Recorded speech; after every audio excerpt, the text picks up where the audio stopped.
Guys, it's absolutely mind-blowing that I'm recording this video after having graduated from Columbia University Graduate School of Architecture, Planning and Preservation. I still cannot process it and I cannot believe it. These 2 years have flown by like crazy. Feels like just yesterday I was moving into this apartment and I was recording a video about starting Columbia and about all my impressions and about finding an apartment in New York and about establishing this new life for myself. I want to make this video very informative for you. If you're about to embark on your journey at Columbia University or elsewhere pursuing your Master of Architecture, or if you're just curious about architecture world or about living in New York, or if you're currently battling confusion because you recently graduated as well and you're trying to navigate your life after your program. Trust me, you're not alone, but I think everything will line up for you and everything will work out. So, my name is Polina if it's your first time here, and welcome to my channel.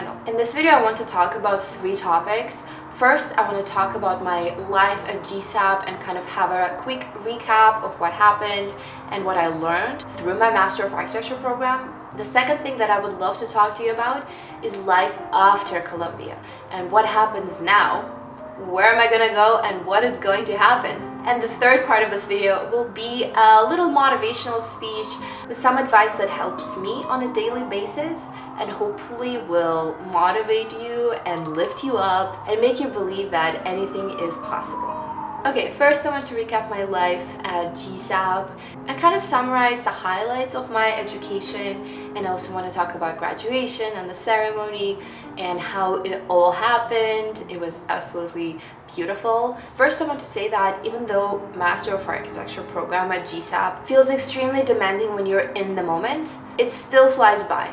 And now I look back on it and I realize that it has gone by so fast. I felt like courses at GSAPP were very demanding, especially studio, but even other like visual courses or technical courses or even history classes, all of that was demanding. It was still manageable, but I did have to put in very long hours. I did have to do few all-nighters. So all of that was part of the game. So if you're a person who is coming in to GSAPP, I just want to warn you, like, prepare yourself.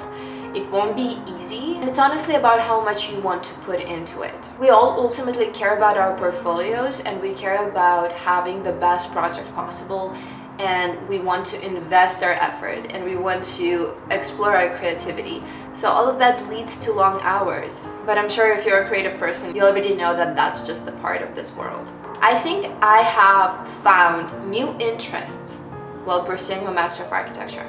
My undergrad was also in architecture, but it was only at GSAPP that I discovered my love for computational design, for example. I took one Python-related class. That class kind of hinged on the intersection of architecture and journalism, so it was very interesting to kind of map different data onto different maps and visualize data.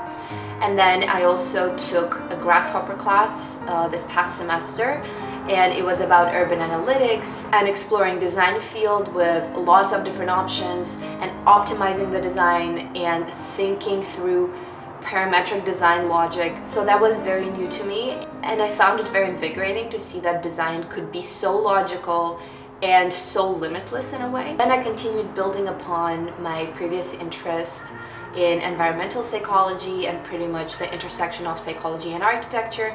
And I think this avenue provides a lot of opportunities because I feel like increasingly people care about how architecture makes other people feel. Another part of my education was my increased interest in sustainability.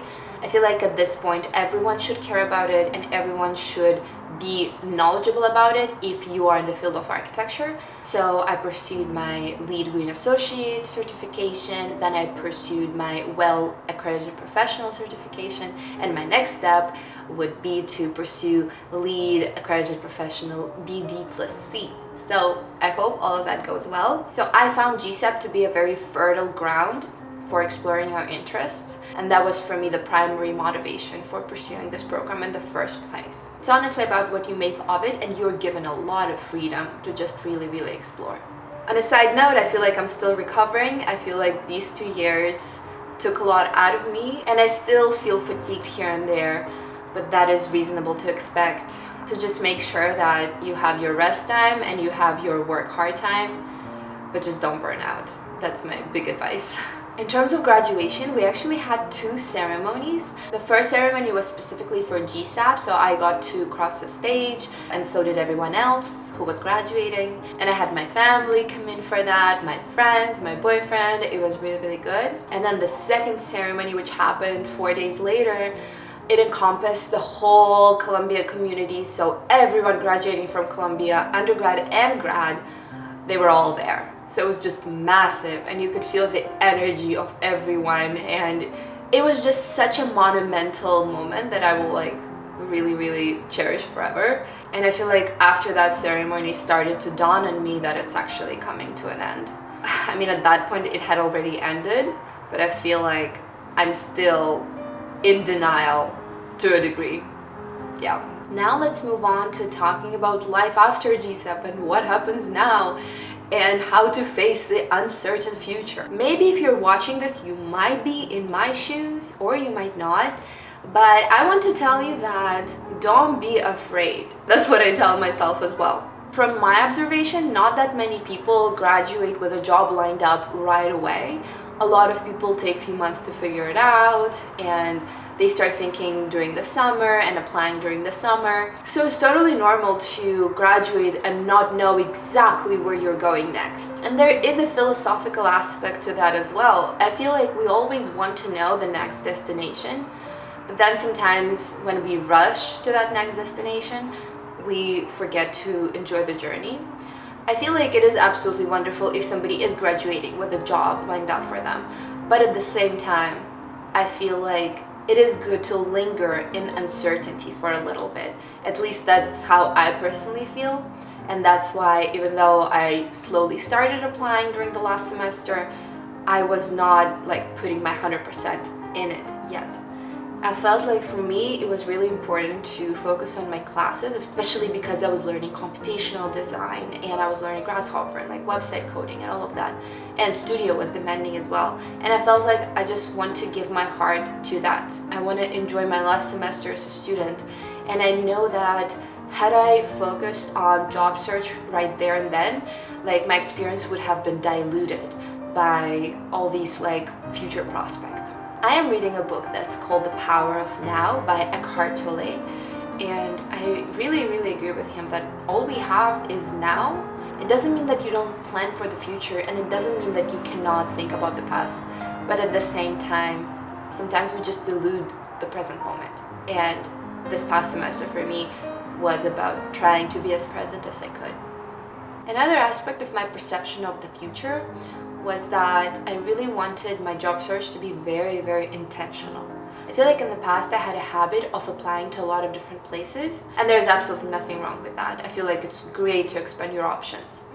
And yet right now I feel like I want to just focus on few positions that I really, really want to get and target those instead of kind of diffusing myself around. I really believe in manifestation. I believe that we all are manifesting, and I believe that we all end up at the right place at the right time. So for me, a big part of this particular journey is learning how to embrace uncertainty and accepting that not always in life do I know my next destination, and that's beautiful and that is okay.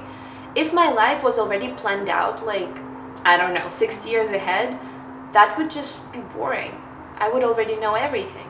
There is something nice about not knowing where you're going for a second. Having said that, I do know that my interest lies somewhere in architecture and technical field and software field and computational design. All of those things really interest me, and I really like the logic behind them, and yet they're still creative, so I feel like it's a win-win kind of situation. I do know that I will be staying in New York City for the next year, and really, really excited about that. If any of you watched my previous videos, I did talk about moving back to LA, but right now I feel like I found my place here, and I feel like I haven't had enough time in New York, so I will be staying at least for a year, and then who knows.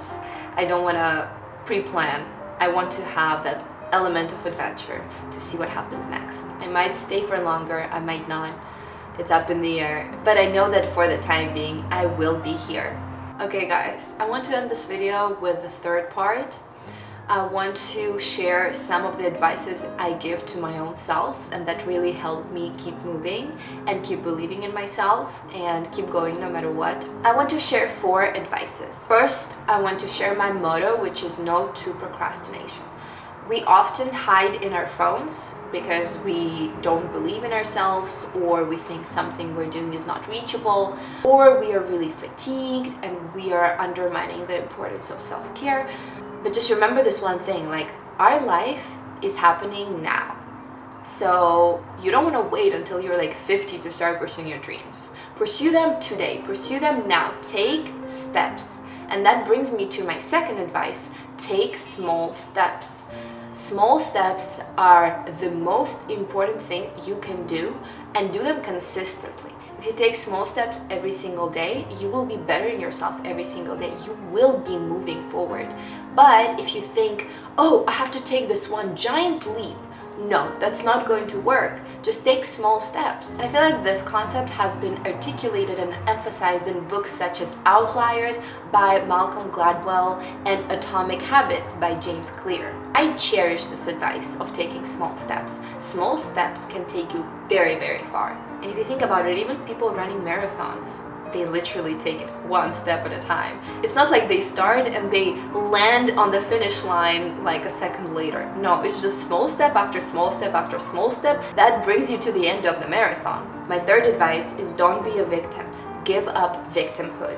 You can be blaming market and recession for lack of jobs, or you can be blaming architecture field for low salaries. And of course, it's good to acknowledge all of these. But you still have to remember that you are building your own path and you shouldn't be a victim. Once you become a victim, you give up your own power. So just remember, you can create anything, you can do anything.